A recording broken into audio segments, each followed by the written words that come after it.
Naglingkod ako bilang diakono ng ebanghelyo sa iglesia. Bukod sa nagpapalaganap mismo ako ng ebanghelyo, pinangasiwaan at sinubaybayan ko rin ang lagay ng pagganap sa tungkulin ng mga manggagawa sa ebanghelyo. Para naman sa mga pabaya gumanap ng kanilang mga tungkulin, binabantayan ko sila ng maigi. Halimbawa, inuunawa kong mabuti ang mga sitwasyon ng mga potensyal nilang tatanggap ng ebanghelyo at ang mga pamamaraan kung paano sila nagbahaginan at nagpatotoo. Paminsan, kapag nakita kong iresponsable sila sa kanilang mga tungkulin, pinupungusan ko sila at isinisiwalat ko ang kanilang mga problema. Pero para sa ilang kapatid na kadalasan naman ay masikap sa kanilang mga tungkulin, tinatanong ko lang sila sandali kung naharap ba sila sa anumang hirap. Hindi ko kailanman isinaalang-alang kung baka mabibigo ba silang tuparin ang kanilang mga responsibilidad o kung magpapabaya ba sila. Inisip ko pa nga na kung masyado kong susubaybayan ang kanilang gawain, iisipin ba nilang wala akong tiwala sa kanila? Kung magkakaroon sila ng negatibong opinyon tungkol sa akin, magiging nakakaasiwang makisama sa kanila. Kaya madalang kong subaybayan o pangasiwaan ng masinsinan ang kanilang gawain. Isang araw, nakatanggap ako ng mensahe mula sa sister na katuwang ko sa trabaho. Iniulat niya na hindi naging responsable si Sonia bilang isang tagapagpalaganap ng ebanghelyo, na umuuring ito kapag may nakikitang mga hirap at nagsasanhi ng mga pagkaantala sa gawain. Ikinagulat ko ang mensaheng ito. Iniisip na may naging pagkakamali kaya. Kadalasan naman ay masikap si Sonia sa kanyang mga tungkulin. Ano ang nangyari at may ganito siyang mga problema? Bagamat nangako akong iimbestigahan ang bagay na ito, hindi ako naniwala na nangyari nga ang gayong mga bagay. Kaya tinanong ko lang sandali si Sonia tungkol sa lagay ng kanyang pangangaral ng ebanghelyo. Sinabi niya sa akin na kamakailan, naharap siya sa ilang hirap sa pangangaral ng ebanghelyo. Ang ilan sa kanyang mga potensyal na tatanggap ng ebanghelyo ay maraming kuro-kuro sa relihiyon, samantalang ang iba naman ay hindi tumugon sa kanyang mga mensahe. Sa pagkakataong iyon, naisip ko, dapat ko bang tingnan ang kanyang gawain para alamin kung may anuman bang issue? Pero naisip ko na kadalasan naman ay may mabuting saloobin si Sonia sa kanyang mga tungkulin. Kung susuriin ko ng masinsinan ang kanyang gawain, mararamdaman ba niyang wala akong tiwala sa kanya at pinagdududahan ko siya? Kung gayon, lubhang magiging nakakaasiwa ito kapag nagkita kami araw-araw. Kung magkakaroon siya ng negatibong opinyon sa akin, magiging pahirapang makipagtrabaho sa kanya sa hinaharap. At saka, dating diakono ng ebanghelyo si Sonia. Kaya, dapat alam niya kung paano magtrabaho para magbunga ng mga resulta. Hindi siya magiging iresponsable at aatras sa mga hirap. Dahil may binanggit siyang ilang kadahilanan, may kinakaharap na siguro siya ng mga hirap. Kaya, hindi ko na ito inusisa pa. Pagkaraan ng ilang araw, iniulat na naman ng sister na nakakatrabaho ko na naging iresponsable si Sonia sa pangangaral ng ebanghelyo, walang sikap sa pagbabahaginan at pagpapatotoo sa mga potensyal na tatanggap ng ebanghelyo. Sa pagkakataong ito, naramdaman kong may mali. Dahil patuloy na iniuulat ng sister na nakakatrabaho ko ang mga problema ni Sonia, hindi ko na ito mababaliwala pa. Kaya agad kong kinausap si Sonia. Humingi ako ng mga detalyadong sitwasyon tungkol sa bawat potensyal na tatanggap ng ebanghelyo. Isiniwalat nga ng pagsisiyasat na ito ang ilang problema. Ang ilan sa kanyang mga potensyal na tatanggap ng ebanghelyo ay nakadalo sa 2 o 3 pagtitipon. Pero wala siyang alam tungkol sa kanilang mga sitwasyon at wala siyang alam tungkol sa kanilang mga problema at kuro-kuro. Para sa ilang potensyal na tatanggap ng ebanghelyo, pinadalhan lang niya ang mga ito ng ilang maiigsing mensahe ng pagbati, nang wala ng pagkumusta pagkatapos noon at pagbabahaginan. Sinukuan pa nga niya ang marami-raming naaangkop na potensyal na tatanggap ng ebanghelyo. Nang makita ko ang mga isyong ito, nagulat ako. Ibang-iba pala ang pag-uugali ni Sonia sa kung ano ang ipinakita niya sa akin. Sa impresyon ko, masipag siya at responsable sa kanyang mga tungkulin, kaya malaki ang tiwala ko sa kanya nang kumustahin ko ang kanyang gawain. Iniisip na hindi siya magkakaroon ng anumang problema. Kahit na noong may napansin akong mga issue sa kanya, hindi ko sineryoso ang mga iyon. Nagsimula akong tanungin ang sarili ko. Bakit ko ba siya pinagkatiwalaan ng lubos? Bakit ko ba hindi kinumusta at masinsinang inunawa ang kanyang gawain gaya ng ginawa ko sa iba? Sinisi ko ng husto ang sarili ko. Bagamat nadiskubre ko na ngayon ang kanyang mga problema, kung tutuusin, masyado nang huli ang lahat para lunasan ang mga kawalan na naidulot na nito. Sa pagninilay-nilay, binasa ko ang isang sipi ng mga salita ng Diyos.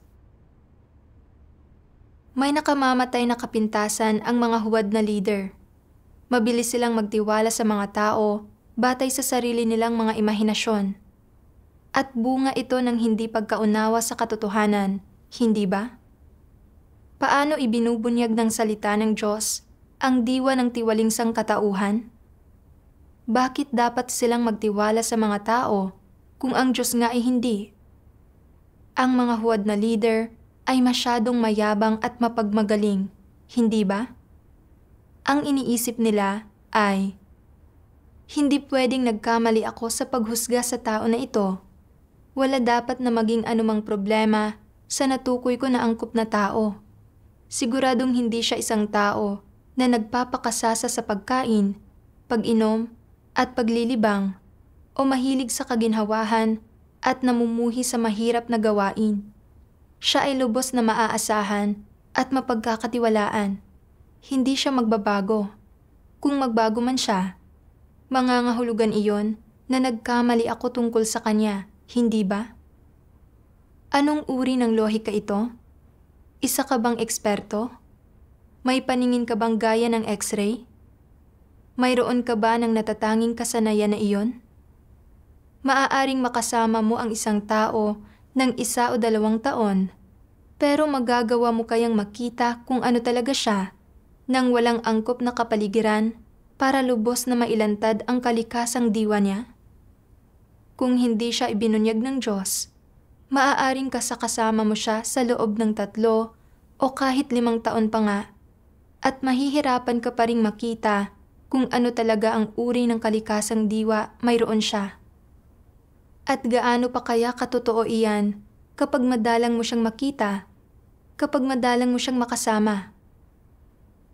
Basta-bastang nagtitiwala sa isang tao ang mga huwad na leader batay sa isang pansamantalang impresyon o sa positibong pagtingin ng isang tao sa kanya, at nangangahas silang ipagkatiwala ang gawain ng iglesia sa gayong tao. Sa bagay na ito, hindi ba't lubha silang nagiging bulag? Hindi ba't kumikilos sila ng walang ingat? At kapag ganito sila gumawa, hindi ba't nagiging lubhang iresponsable ang mga huwad na leader? Inilalantad ng Diyos na ang mga huwad na leader ay iresponsable sa kanilang gawain at na mapagmataas at mapagmagaling sila. Iniisip na kaya nilang kilatisin ang mga tao ng tama, kaya naman basta-basta na lang silang nagtitiwala sa mga tao na humahantong sa mga kawalan sa gawain. Naging iresponsable rin ako pagdating kay Sonia. Inakala ko na dahil dati na siyang naglingkod bilang isang diakono ng ebanghelyo at nakatanggap siya ng maganda-ganda namang ebalwasyon para sa mga nakaraan niyang tungkulin, hindi naman siguro siya magdudulot ng anumang problema. Naging kampante ako at hinayaan ko siyang gawin ang mga bagay-bagay nang walang superbisyon. Kaya pabasta-basta ko nalang ginawa ang tungkulin ko sa tuwing sinisiyasat ko ang kanyang gawain. Nang magkaroon ng mga kapintasan sa gawain at iniulat ng katrabaho kong sister ang mga problema ni Sonia, hindi ko pa rin ito pinaniwalaan. Iniisip na hindi ganoong uri ng tao si Sonia. Kinukumusta ko lang ang lagay ng mga bagay-bagay bilang isang formalidad at basta-basta na lang akong nagtiwala kay Sonia batay sa ilang pagdadahilan na naisip niya. Nang paalalahanan ako sa pangalawang pagkakataon ng sister na katuwang ko sa trabaho, saka ko lang kinumusta ang gawain ni Sonia. Pero sa oras na iyon, nangyari na ang pinsala. Hinihingi ng Diyos sa mga superbisor na pangasiwaan at subaybayan ang gawain. Gayunpaman, basta-basta na lang akong nagtiwala sa mga tao nang walang ginagawang aktwal na gawain. Talagang naging iresponsable ako. Pinuno ako ng realisasyong ito ng matinding pagsisisi at pagkakonsensya. Kalaunan, patuloy akong naghanap ng patnubay. Bakit ba hindi ko pinangasiwaan ang gawain ni Sonia? Sa panahon ng mga devosyonal, nabasa ko ang isang sipi ng mga salita ng Diyos. Ang pariralang, huwag pagdudahan ang mga taong kinukuha mo sa trabaho at huwag mong kuhain sa trabaho ang mga taong pinagdududahan mo, ay isa sa mga dati nang narinig ng karamihan ng tao. Naniniwala ba kayo na tama ang pariralang ito o mali? Mali. Dahil naniniwala kayong mali ito, bakit nagagawa pa rin itong impluwensyahan kayo sa totoong buhay? Kapag nangyayari sa inyo ang ganitong mga bagay, lalabas ang pananaw na ito. Bahagya kayong magugulo nito, at kapag nagugulo kayo nito, makokompromiso ang inyong gawain. Kaya, kung naniniwala kang mali ito at natukoy na mali ito, bakit naiimpluwensyahan ka pa rin ito at bakit ginagamit mo pa rin ito para aliwin ang iyong sarili? Dahil hindi nauunawaan ng mga tao ang katotohanan, hindi nila naaabot ang pagsasagawa ayon sa mga salita ng Diyos, kaya't gagamitin nila ang pilosopiya ni Satanas para sa mga makamundong pakikitungo bilang kanilang prinsipyo o pamantayan sa pagsasagawa. Isa ito sa mga dahilan. May iba pa ba? Dahil ang pariralang ito ay medyo naaayon sa mga makalamang interes ng mga tao, natural na kikilos sila ayon sa pariralang ito kapag hindi nila nauunawaan ang katotohanan. Hindi lang ganito ang mga tao kapag hindi nila nauunawaan ang katotohanan. Kahit na kapag nauunawaan nila ang katotohanan, maaaring hindi sila makapagsagawa ayon sa katotohanan. Tama na ang pariralang ito ay medyo naaayon sa mga makalamang interes ng mga tao. Mas gugustuhin ng mga tao na sundin ang isang tusong panlilinlang o isang satanikong pilosopiya para sa mga makamundong pakikitungo para protektahan ang kanilang mga sariling makalamang interes kaysa isagawa ang katotohanan. Bukod pa rito, may batayan sila sa paggawa nito. Ano ang batayang ito? Ito ay na ang pariralang ito ay malawak na tinatanggap ng masa bilang tama. Kapag ginagawa nila ang mga bagay-bagay alinsunod sa pariralang ito, ang kanilang mga pagkilos ay maaaring maging wasto sa harap ng lahat ng iba pa at maaaring maging malaya sila sa pagpuna. Kung titingnan man mula sa moral o legal na perspektiba, o mula sa perspektiba ng mga tradisyonal na kuro-kuro, tama ang pananaw at pagsasagawang ito. Kaya, kapag ayaw mong isagawa ang katotohanan o kapag hindi mo ito nauunawaan, mas gugustuhin mong salungatin ang Diyos, labagin ang katotohanan, at umatras sa lugar na hindi lumalagpas sa isang moral na hangganan. At ano ang lugar na ito? Ito ang hangganan na huwag pagdudahan ang mga taong kinukuha mo sa trabaho at huwag mong kuhain sa trabaho ang mga taong pinagdududahan mo. Ang pag-atras sa lugar na ito at pagkilos alinsunod sa pariralang ito ay magbibigay sa iyo ng kapayapaan ng isipan. Bakit ka binibigyan ito ng kapayapaan ng isipan? Ito ay dahil ganito rin nag-iisip ang lahat ng iba pa. Higit pa rito, nagkikimkim din ang iyong puso ng kuro-kuro na ang batas ay hindi maipatutupad kapag lahat ay lumalabag. At iniisip mo, ganito mag-isip ang lahat. Kung magsasagawa ako ayon sa pariralang ito, hindi mahalaga kung kokondinahin ako ng Diyos. Dahil hindi ko naman nakikita ang Diyos o nahahawakan ang banal na espiritu. Kahit papaano, sa mata ng iba, makikita ako bilang isang taong may mga katangian ng tao, isang tao na may kaunting konsensya. Pinili mong ipagkanulo ang katotohanan alang-alang sa mga katangian ng tao na ito para sa kapakanan ng pagtingin sa iyo ng mga tao nang walang pagkamapanlaban sa kanilang mga mata. Pagkatapos ay mabuti ang iisipin sa iyo ng lahat, hindi ka pupunahin at makakapamuhay ka ng komportabling buhay at magkakaroon ng kapayapaan ng isipan. Ang hinahanap mo ay kapayapaan ng isipan. Ang kapayapaan ba ng isipan na ito ay isang pagpapamalas ng pagmamahal ng isang tao sa katotohanan? Hindi ganoon. Kaya, anong uri ito ng disposisyon? Nagkikimkim ba ito ng panlilinlang? Oo, may panlilinlang dito. Habang sinusuri ko ang aking sarili ayon sa mga salita ng Diyos, napagtanto ko na ang pagkabigo kong pangasiwaan ang gawain ni Sonia ay nag-ugat mula sa pamamayani sa akin ng satanikong pilosopiya para sa makamundong pakikitungo na huwag pagdudahan ang mga taong kinukuha mo sa trabaho at huwag mong kuhain sa trabaho ang mga taong pinagdududahan mo. Inakala ko na ang pagkuha sa isang tao sa trabaho ay nangangahulugang hindi sila mapagdududahan. Dahil kung hindi, mangangahulugan itong hindi mo siya pinagkakatiwalaan. Nag-alala ako na kung sisiyasatin kung mabuti ang gawain ni Sonia, baka maramdaman niyang wala akong tiwala sa kanya at magkaroon siya ng pagkiling laban sa akin. Kaya hindi ko na kinumusta ang kanyang gawain at nabigo akong tuparin ang responsibilidad ko na nagdulot ng mga pagkaantala sa gawain.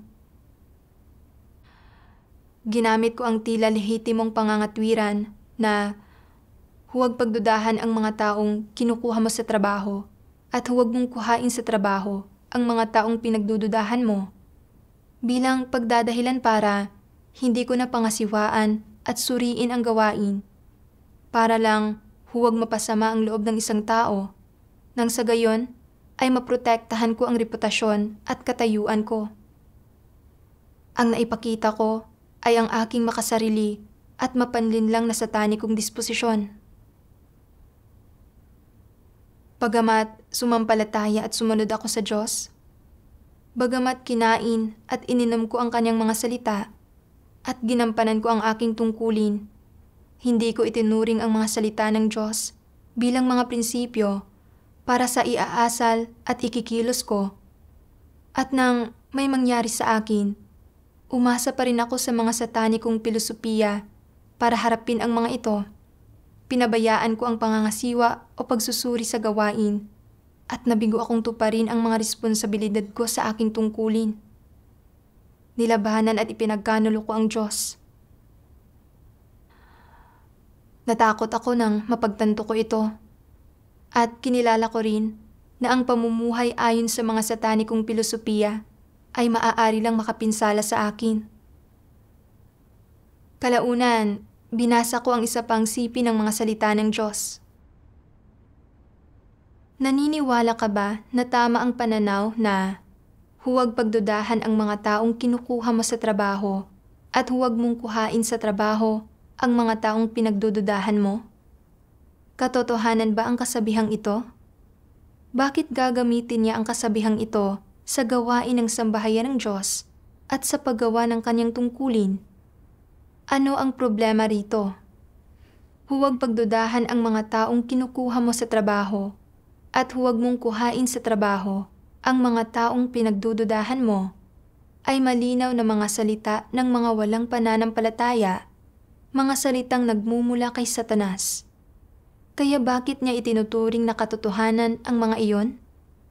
Bakit hindi niya masabi kung tama o mali ang mga salitang iyon? Malinaw na mga salita ito ng tao, mga salita ng tiwaling sangkatauhan. Talagang hindi katotohanan ang mga ito. Lubos na salungat ang mga ito sa mga salita ng Diyos at hindi dapat magsilbing pamantayan sa mga kilos, asal, at pagsamba sa Diyos ng mga tao. Kaya, paano nararapat unawain ang kasabihang ito? Kung talagang may kakayahan ka sa pagkilatis, anong klaseng katotohanang prinsipyo ang dapat mong gamitin bilang kapalit nito para magsilbing prinsipyo mo sa pagsasagawa? Dapat ay isagawa ang iyong tungkulin ng buong puso mo at buong kaluluwa mo at buong isipan mo. Ang kumilos ng buong mong puso at ng buong mong kaluluwa at ng buong mong isipan ay ang hindi mapigilan ni numan. Ito ay ang pagiging isang puso at isipan at wala ng iba pa. Ito ang iyong responsibilidad at ang iyong tungkulin at dapat mong gampanan ito ng maayos dahil ang paggawa nito ay ganap na natural at makatwiran. Ano man ang mga problemang nakakatagpo mo, dapat kang kumilos ayon sa mga prinsipyo. Pangasiwaan ang mga ito ayon sa nararapat. Kung kinakailangan ang pagpupungos, gawin ito. At kung kinakailangan ang pagtatanggal, gawin din ito. Sa madaling salita, kumilos batay sa mga salita ng Diyos at sa katotohanan. Hindi ba't ito ang prinsipyo? Hindi ba't ito ang eksaktong kabaligtaran ng pariralang huwag pagdudahan ang mga taong kinukuha mo sa trabaho at huwag mong kuhain sa trabaho ang mga taong pinagdududahan mo? Ano ang ibig sabihin ng huwag pagdudahan ang mga taong kinukuha mo sa trabaho at huwag mong kuhain sa trabaho ang mga taong pinagdududahan mo? Nangangahulugan ito na kung kinuha mo ang isang tao sa trabaho, hindi mo siya dapat pagdudahan. Dapat mong bitawan ang mga renda, huwag siyang pangasiwaan, at hayaan siyang gawin ang gusto niya. At kung pinagdududahan mo siya, hindi mo siya dapat kuhain sa trabaho. Hindi ba't ito ang ibig sabihin nito? Lubhang mali ito. Ang sangkatauhan ay labis na ginawang tiwali ni Satanas. Ang bawat tao ay may satanikong disposisyon at may kakayahang ipagkanulo ang Diyos at labanan ang Diyos. Masasabi mong walang sino man ang mapagkakatiwalaan. Kahit sumumpa pa ang isang tao hanggang sa dulo ng mundo, walang silbi ito dahil pinipigilan ang mga tao ng kanilang tiwaling disposisyon at hindi nila makontrol ang sarili nila. Dapat nilang tanggapin ang paghatol at pagkastigo ng Diyos bago nila malutas ang problema ng kanilang tiwaling disposisyon at lubusang malutas ang problema ng kanilang paglaban at pagkakanulo sa Diyos. Malutas ang ugat ng mga kasalanan ng mga tao. Ang lahat niyong hindi dumaan sa paghatol at pagdadalisay ng Diyos at nagkamit ng kaligtasan ay hindi mapagkakatiwalaan. Hindi sila karapat-dapat pagkatiwalaan. Sa makatwid, kapag ginamit mo ang isang tao, dapat mo siyang pangasiwaan at patnubayan. Gayun din, dapat mo siyang pungusan at dapat madalas kang magbahagi tungkol sa katotohanan at sa ganitong paraan mo lang makikita ng malinaw kung maaari siyang patuloy na magamit. Kung may ilang tao na kayang tumanggap ng katotohanan, tumanggap ng pagpupungos, magagawang gampanan ang kanilang tungkulin ng tapat, at may patuloy na pag-unlad sa kanilang buhay. Kung gayon, ang mga taong ito lang ang tunay na magagamit. Itinuturo ng mga salita ng Diyos ang isang landas ng pagsasagawa para sa mga tao. Makakapinsala man ito sa personal kong reputasyon o mga interes. Ang gampanan ang tungkulin ko ayon sa mga hinihingi ng Diyos, ang prinsipyo na dapat kong itaguyod. Bilang isang supervisor, ang pangangasiwa at pagsubaybay sa gawain ay trabaho ko. Kahit sino pa sila, hanggat saklaw sila ng aking responsibilidad, dapat ko silang pangasiwaan at subaybayan. Kung nakikita kong sila ay pabaya, iresponsable, o lumalabag sa mga prinsipyo, dapat ko silang tulungan, itama at pungusan. Kung hindi pa rin sila magbabago, kailangan na silang italaga sa ibang tungkulin o tanggalin. Hindi ako dapat maging maluwag at basta-basta na lang magtiwala sa mga tao. Dahil mga pagpapamalas ito ng pagiging iresponsable at hangal. Labis na tayong ginawang tiwali ni Satanas at madalas ay namumuhay tayo ayon sa ating mga tiwaling disposisyon, nagpapabaya sa ating mga tungkulin at gumagamit ng panloloko para magpakatamad. Bago malinis ang ating mga tiwaling disposisyon, walang maaasahan na kahit sinong tao. Kaya kailangan ng mga tao ang mga leader at manggagawa para pangasiwaan sila. Ito rin ay para himukin ang mga tao na pagbutihan ang pagganap sa kanilang mga tungkulin. Bagamat dating diakono ng Ebanghelyo si Sonia, at kadalasan naman ay masikap at responsable siya sa kanyang tungkulin, pagkaraang matanggal, namuhay na siya sa kalagayang nililimitahan niya ang kanyang sarili bilang may mahinang kakayahan. Medyo naging negatibo at pasibo na siya sa kanyang bagong tungkulin na naging dahilan para maraming gawain ang hindi matapos sa tamang oras. Dahil hindi ko nasubaybayan o napangasiwaan ang kanyang gawain, hindi ko nadiskubre o naasikaso sa tamang panahon ang problema tungkol sa kanyang kalagayan. May binasa akong isa pang sipi ng mga salita ng Diyos at nagtamo ako ng ilang landas na susundan sa paggawa ng aktwal na trabaho. Sabi ng Diyos, kahit ano pang mahalagang gawain ang ginagawa ng isang leader o manggagawa, at kahit ano pa ang kalikasan ng gawaing ito, ang numero 1 niyang prayoridad ay unawain at arukin kung kumusta na ang gawain. Dapat naroroon mismo siya upang mag-asikaso ng mga bagay-bagay at magtanong upang siya mismo ang makakuha ng impormasyon. Hindi siya dapat umasa lang sa mga usap-usapan o makinig lang sa mga ulat ng ibang tao. Sa halip, dapat maobserbahan mismo ng kanyang mga mata ang sitwasyon ng tauhan at kung kumusta ang pag-usad ng gawain at unawain kung anong mga problema ang mayroon. Kung may anumang aspekto ba ng gawain ang hindi ayon sa mga hinihingi ng itaas, kung may mga paglabag ba sa mga prinsipyo, kung mayroon bang anumang kaguluhan o pagkagambala, kung kulang ba ang mga kailangang kagamitan o mga nauugnay na materyales sa pagtuturo tungkol sa propesyonal na trabaho. Dapat alam niya ang lahat ng ito. Kahit gaano pa karaming ulat ang pakinggan niya, o kahit gaano pa karami ang mahinuha niya mula sa mga sabi-sabi, wala sa mga ito ang makakatalo sa personal na pagbisita. Mas tumpak at maaasahan kung makikita nila ang mga bagay-bagay sa sarili nilang mga mata. Sa sandaling pamilyar na siya sa lahat ng aspekto ng sitwasyon, magkakaroon siya ng malinaw na ideya sa kung ano ang nangyayari.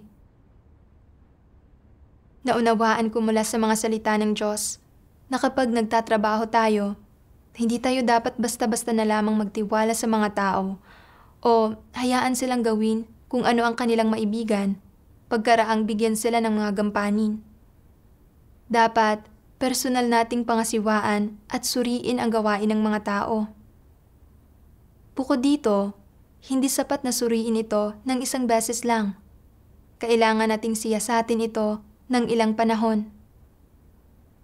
Dapat maging malinaw sa isip natin ang progreso at partikular na sitwasyon ng gawain ng mga kapatid Sa ganitong paraan lang natin matutukoy agad ang kanilang mga issue at na magagawa nating makipagbahaginan sa kanila para maituwid ang mga bagay-bagay. Dahil kung hindi, baka magdulot ang mga ito ng mga kawalan sa gawain. Nang mapagtanto ko ito, nanalangin ako sa Diyos. Ipinapahayag ang kagustuhan kong magsisi na gawin ang aking tungkulin ng ayon sa mga hinihingi ng Diyos at na gawin ng maayos ang aking trabaho.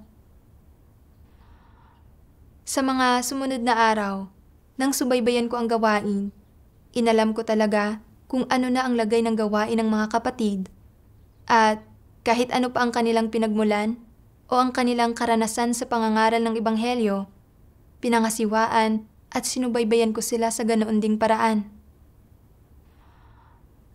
Kalaunan, kinailangan kong subaybayan ang gawain ni Sister Lydia. Nakatrabaho ko na siya dati at noong una, akala ko alam na niya kung paano gawin ang mga bagay-bagay. Hindi na siguro niya kailangan ang pangangasiwa ko. Pero nang maisip ko ito, napagtanto kong mali ito. Hindi ko na maaaring gawin ang tungkulin ko batay sa satanikong pilosopiya na huwag pagdudahan ang mga kinukuha mo sa trabaho. Kaya sinikap ko talagang alamin ang lagay ng gawain ni Lydia. Minsan, napansin kong bumaba ang mga resulta ng kanyang gawain. Pinaalalahanan ko lang muna siya, pero wala pa rin talagang naging malaking pagbabago pagkatapos nito. Kaya tuwiran na akong nakialam sa gawaing pananagutan niya. Kinausap ko ang mga kapatid sa paghahangad na maunawaan ang aktwal na sitwasyon ng gawain at dahil dito, may ilang issue akong nadiskubre. Matapos kong tukuyin ang mga ito kay Lydia, medyo bumuti ang pagiging epektibo ng kanyang tungkulin. Sinabi rin ni Lydia na naging kapaki-pakinabang ang gayong superbisyon at inspeksyon sa kanyang gawain dahil nagpapaliban nga talaga siya sa kanyang tungkulin nitong mga nakaraang panahon. Sinabi rin niya na nagawa ng superbisyong ito na paalalahanan at udyokan siya. Sa pagsasagawa sa ganitong paraan, naramdaman ko rin na mas napanatag ang loob ko. Ang mga realisasyon at pagbabagong ito na naranasan ko ay bungang lahat ng patnubay ng mga salita ng Diyos. Lubos akong nagpapasalamat sa Diyos.